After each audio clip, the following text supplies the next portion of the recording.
Paz do Senhor a todos, que Deus venha abençoar a vida de cada um. Vamos fazer uma leitura aqui em 1 Coríntios, capítulo 6, versículo 9 até o 20, aonde o tema aqui é pureza.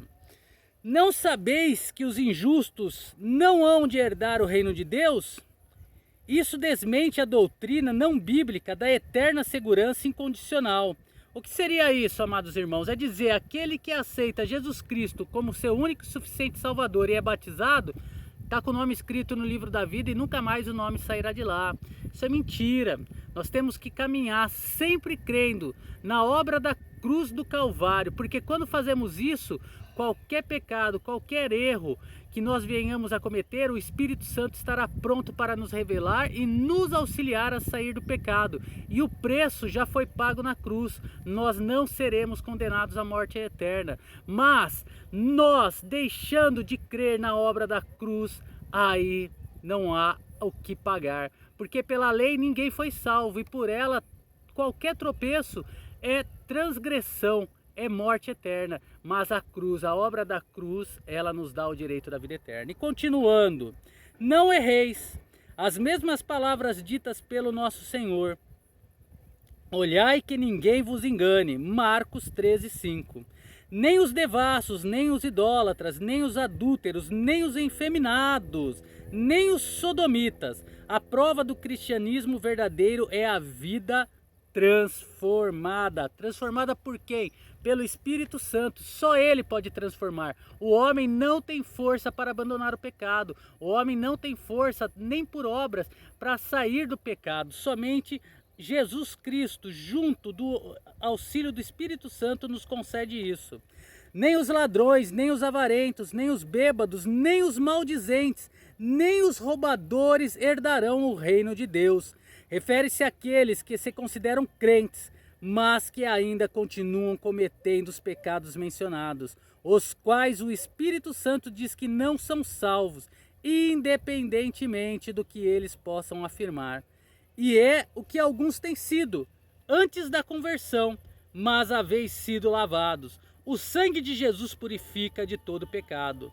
Mas haveis sido santificados, a posição da pessoa em Cristo, mas haveis sido justificados, declarados sem culpa, em nome do Senhor Jesus. Refere-se a Cristo e ao que Ele fez na cruz para que pudéssemos ser salvos, e pelo Espírito do nosso Deus.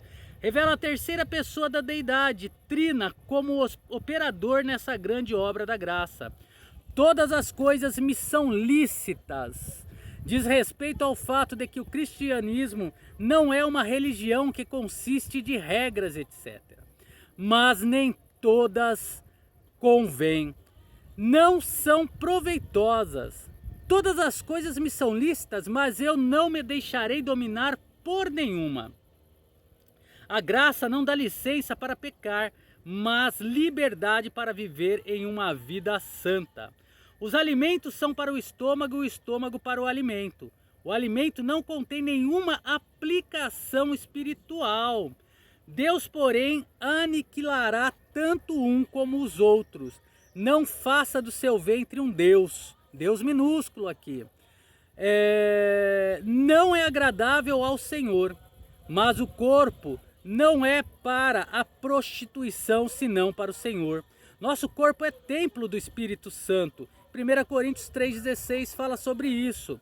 E o que seria ser templo para o Espírito Santo? É firmar a nossa fé na obra da cruz, aonde ela nos revelará todo o pecado através do Espírito Santo, nos colocando no caminho correto, nos endireitando, nos fazendo mais do que vencedores quando caminhamos no caminho do Senhor. E o Senhor para o corpo. Se mantivermos puro o templo, o que podemos fazer pela sua graça, Ele cuidará bem dele. Ora, Deus que também ressuscitou o Senhor, a ressurreição do nosso Senhor Jesus Cristo, nos ressuscitará a nós pelo seu poder. Traz a ideia de que o corpo humano também pertence a Deus, não só a alma e o espírito, porque ele também participará da ressurreição física dos crentes. Não sabeis vós que os vossos corpos são membros de Cristo? Quando uma pessoa é salva integralmente, isto é, o espírito, a alma e o corpo. Nós somos tornados um membro de Cristo como uma unidade, com o Espírito Santo considerando o ser trino do homem como um. Aqui, irmãos, eu vou dizer para vocês, no mundo de hoje em dia, e não somente 2020, mas alguns anos atrás, o que a palavra aqui nos diz, não sabeis vós que os vossos corpos são membros de Cristo? Digo para vocês com absoluta certeza, está um corpo deficiente, um corpo aleijado. Sabe por quê?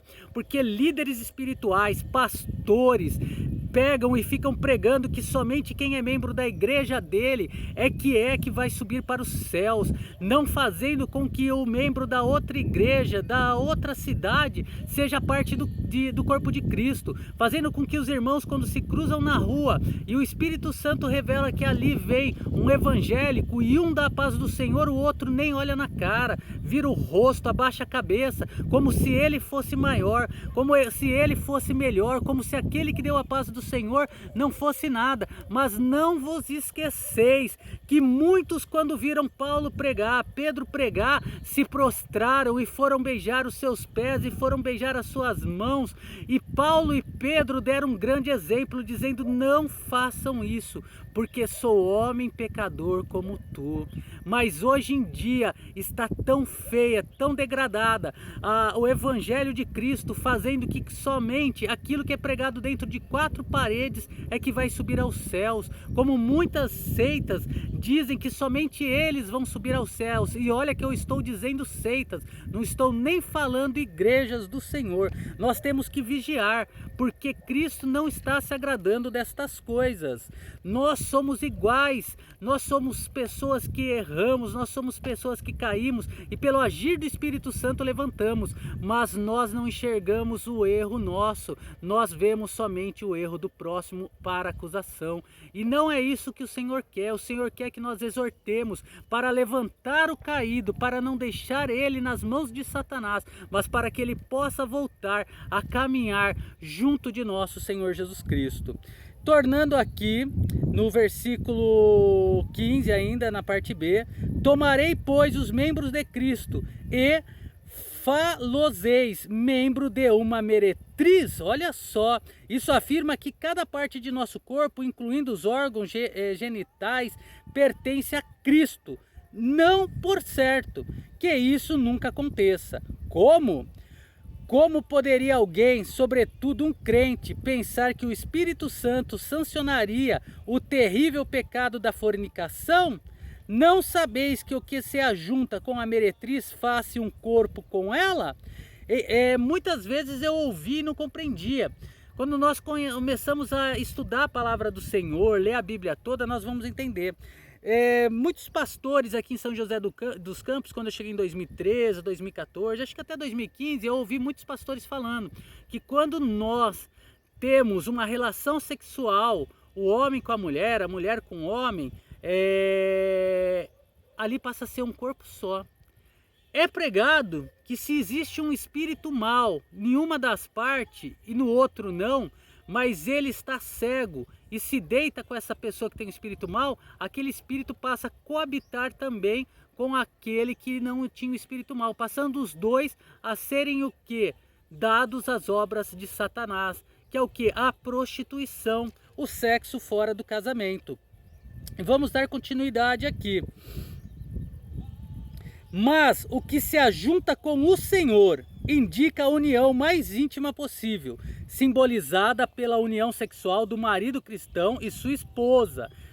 É um mesmo espírito.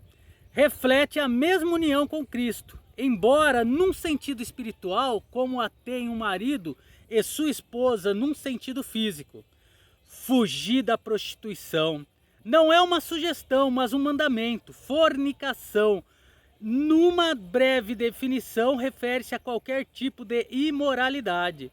Todo pecado que o homem comete é fora do corpo. Fala de todos os outros pecados além da fornicação, a glutonaria, a embriaguez ou a dependência de drogas, álcool, cigarros, etc.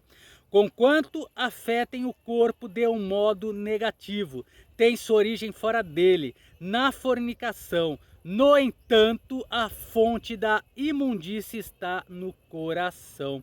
Então veja bem, nós somos o templo do Espírito Santo.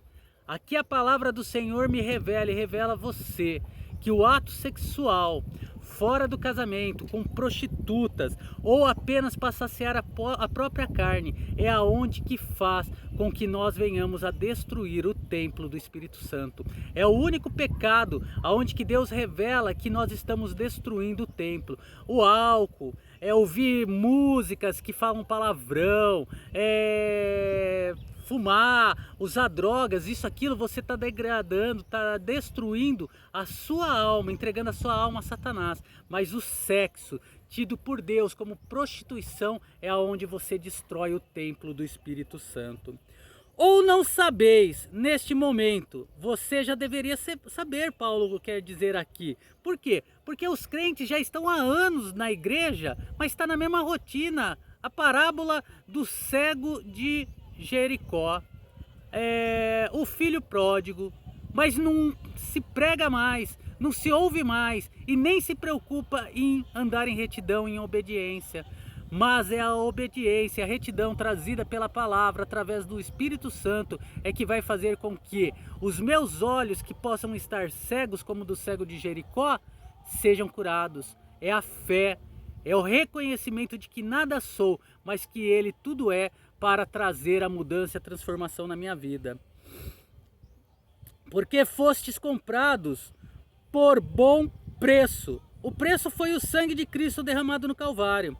Glorificai, pois, a Deus no vosso corpo, onde mora o Espírito Santo, e no vosso espírito o uso da morada, os quais pertencem a Deus, porque fomos criados por Deus e fomos comprados por um alto preço. Nenhum dinheiro, nenhuma obra, nenhuma caridade, nada de bom que você possa fazer vai te levar aos altos céus. Mas lá naquela cruz do Calvário, há quase 2000 anos atrás, o Filho de Deus nasceu da Virgem Maria através do agir do Espírito Santo, cresceu, evangelizou por 3 anos e meio provavelmente e foi morto na cruz do Calvário.